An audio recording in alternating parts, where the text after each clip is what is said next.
Harman & Benson. Le journal des stratèges.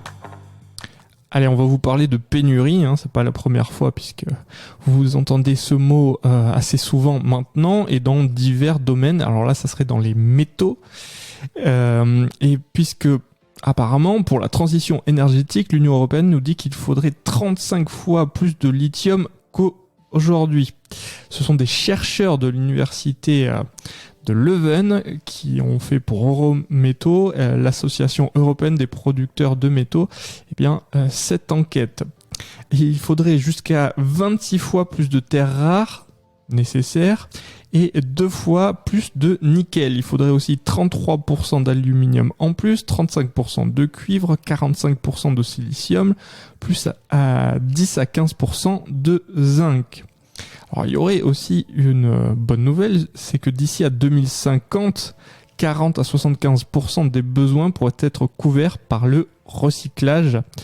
Mais pour cela, il faut que l'Europe investisse assez rapidement dans des infrastructures et relève les taux de recyclage obligatoires, nous dit la même enquête. Alors, dans l'intervalle, donc 2050, c'est pas tout de suite quand même, on s'expose à des manques critiques sur les 15 prochaines années. Donc on risque des ruptures ou des hausses de prix pouvant ralentir la transition énergétique. Alors le territoire européen pourrait aussi couvrir 5% à 55% de ses besoins de 2030. Vous voyez que la fourchette est quand même assez épaisse. Alors il faut savoir qu'aujourd'hui 40% à 55% de l'aluminium, du cuivre et du zinc utilisés en Europe viennent déjà du recyclage. Donc on a quand même un chiffre qui est assez intéressant, mais en augmentant tout ça, on pourrait donc transformer toutes nos décharges en mines d'or.